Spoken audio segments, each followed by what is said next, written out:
It's 10:15 p.m. You're lying in bed trying to sleep, but you keep replaying the day's sessions, second guessing everything you said. Did I push too hard? Did I miss something important? Am I even cut out for this? Have you ever sat in a session, heart pounding, feeling like you're in way over your head? Or maybe you've replayed a session in your mind for days, wondering if you said the right thing. If you're a new therapist, you're not alone in feeling this way. It's a vulnerable and challenging journey, and even seasoned therapists encounter these feelings.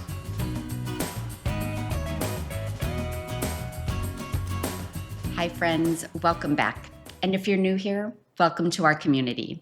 I'm Tehrina Terry. And I'm Joel Terry.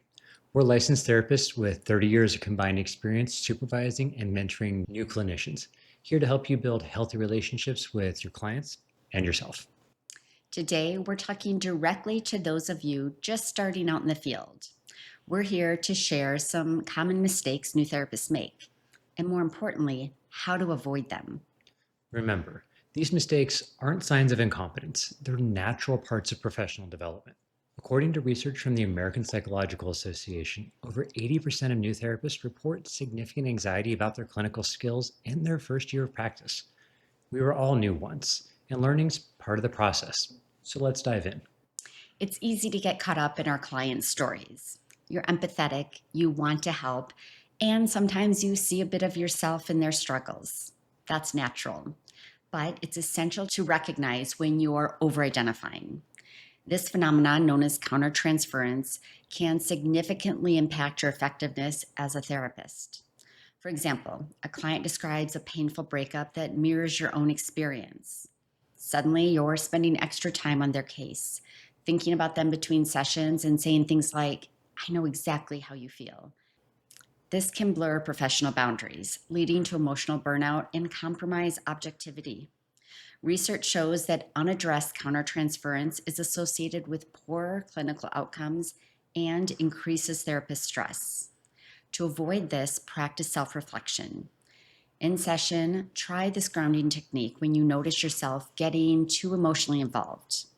Take a deep breath, feel your feet on the floor, and silently ask yourself, whose needs am I meeting right now? Regular clinical supervision is crucial. It provides a space to process feelings and gain perspective. And please prioritize your own personal therapy and self-care. You can't pour from an empty cup. This profession can be emotionally demanding. You're holding space for others' pain, and if you don't take care of yourself, you'll burn out. According to a 2023 survey, over two-thirds of mental health professionals reported experiencing symptoms of burnout within their first 3 years of practice. This isn't just a statistic, it's a warning. Imagine this. You're working long hours, skipping lunch, and bringing work home with you. Eventually, you'll start feeling resentful, exhausted, and less effective. Classic signs of compassion fatigue. Self care isn't a luxury, it's a necessity. And yet, many new therapists feel guilty for prioritizing their own needs. Remember, attending to your well being isn't selfish, it's essential for ethical practice. Here are some therapist specific self care strategies. 1. Create transition rituals between sessions, like 2 minutes of mindfulness or stretching. 2. Maintain firm boundaries around your working hours. 3. Develop a commute, even when you're working from home. 4. Schedule regular supervision and peer consultation. And 5. Monitor for early warning signs of compassion fatigue, irritability, dreading sessions, and difficulty sleeping. One practical tip we love is the container visualization. At the end of your day, imagine placing your client struggles in a secure container that stays at your office. This helps create mental separation between work and home. As therapists, we want to help our clients feel better, but we can't fix them. We provide support, guidance, and tools, but the client is ultimately responsible for their own journey. For example, a client is struggling with anxiety and you feel compelled to give them a step-by-step plan to eliminate it. This can disempower them and create unrealistic expectations. Instead of saying, you should try this breathing technique whenever you feel anxious and I'm sure it will help you feel better. Instead, try, I'm wondering if you'd be open to exploring some anxiety management techniques together. We could find approaches that resonate with you. Success isn't about eliminating a client's anxiety, but helping them develop a healthier relationship with it. Remember, your job isn't to be the expert with all of the answers. It's to walk alongside clients as they discover their own wisdom. It's important to remember that research consistently shows that the therapeutic relationship is the most important factor for client improvement, not any specific technique or intervention. This should take some pressure off new therapists who feel they need to know everything or be perfect. Your authentic presence and the quality of the connection you build with your clients will have more impact than any perfectly executed intervention. Manage your own feelings of frustration or inadequacy by remembering that therapy is a process, not a quick fix. So celebrate small victories and focus on the client's strengths. Ask yourself regularly, am I trying to be the hero in this client's story? If the answer is yes, step back and recenter the client as the protagonist of their own journey. Remember, as therapists, we aren't the Luke Skywalker of the client's story. They are. We're the Obi-Wan Kenobi, simply guiding them on their own path of growth and discovery. Clinical supervision is not just a requirement, it's a valuable resource for your development. Yet, many new therapists don't utilize it effectively. Some therapists hesitate to be vulnerable about their mistakes or challenges in supervision, fearing judgment or evaluation. This robs you of crucial learning opportunities. For example, you might find yourself editing what you share, only presenting successful cases, or nodding along with feedback even when you disagree. Remember that good supervisors expect you to have questions and struggles. They've been through it themselves. It's also important to recognize that not all supervisory relationships are ideal fits. Sometimes you need to seek additional consultation. An example of this happened during my internship. I was reprimanded by a supervisor for allowing prayer in session with a client who had specifically requested it. I was confused as this seemed to contradict what I'd learned about meeting clients where they're at. I consulted with my multicultural counseling professor, who confirmed that respecting the client's cultural and spiritual practices was appropriate and aligned with ethical guidelines. And here's another example that highlights the importance of trusting your clinical judgment. An intern colleague once shared that a client requested to be transferred to a, quote, young, attractive, qualified female therapist that they had seen in the hallway. The intern supervisor immediately agreed to the transfer based solely on this request. When I learned about this situation, I intervened to provide support. The supervisor had missed several important therapeutic opportunities, challenging the client's beliefs about what qualifications really matter in therapy, exploring how these preferences might affect other areas of their life, and supporting the intern's professional development. This situation was also potentially damaging to the intern, who essentially heard that you're not attractive or young enough, and then had their supervisor validate that message. Even though I was fairly new in my career and this supervisor had a more advanced degree than myself and a leadership role, I knew something wasn't right. The point is, it's not only okay, but encouraged to consult with others in our profession. You can't turn off your critical thinking and clinical judgment simply because you're under supervision. Ultimately, it's your license and ethical responsibility.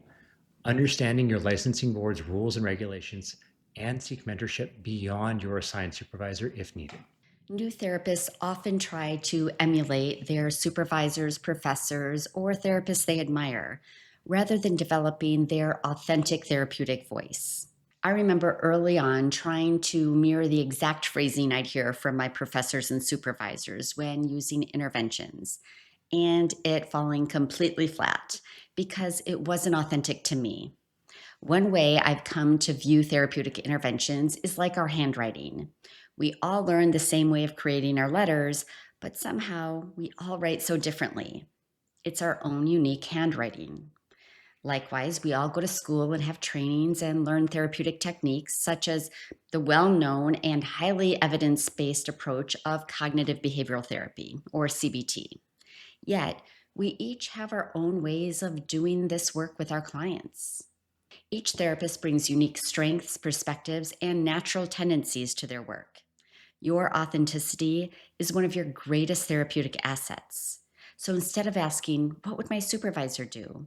Try asking, How can I authentically respond to what's happening right now? Now, this doesn't mean ignoring techniques and interventions. It means integrating them in a way that feels natural and congruent with your personality and values. Remember that your therapeutic style will evolve throughout your career. So give yourself permission to experiment and grow. Now let's briefly address some common scenarios that challenge new therapists. First, managing silence in session.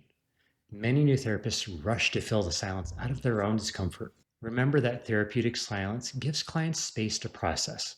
Try counting to 10 before speaking when silence occurs. Silently counting to 10. Yes. Additionally, if you notice consistent discomfort with silence, bring this up with your supervisor to explore why it's triggering for you and how to use silence as a therapeutic tool. See a theme here? Supervision and consultation can help with nearly every challenge you face. Second, working with resistant clients. Resistance often signals that something important is occurring. Instead of pushing harder, get curious about the resistance itself. In the field of substance use, we call this rolling with the resistance, working with it rather than against it. And finally, handling crisis situations. Develop a clear crisis protocol before you need it. Know your resources, practice scenarios in supervision, and remember that perfect responses aren't required. Presence and care go a long way. Your formal education is just the beginning. The most effective therapists maintain a commitment to ongoing learning. This means reading current research, joining consultation groups, and attending workshops focused on specific modalities that interest you. Consider setting aside regular time for professional development, even just an hour a week to read a journal article or listen to a clinical podcast. Remember that our field is constantly evolving. The best therapists balance confidence in their skills with humility about how much there is to learn. Remember, mistakes are a normal part of the learning process. You're not alone, and you're not expected to be perfect. The most important thing is to learn from your experiences and continue to grow. We hope this video has helped you feel more confident and supported in your journey as a new therapist. Now we want to hear from you. What challenges have you faced as a new therapist? What advice would you give to others? Share your thoughts and questions in the comments below, as we make these videos for you, and we'll be addressing your questions from the comments in upcoming videos. If you're interested in learning more about your own attachment and boundary styles, take our Boundaries and Attachment Styles quiz. The link's in the description. And if you can't wait and want to continue creating healthier therapeutic relationships right now, watch this video next.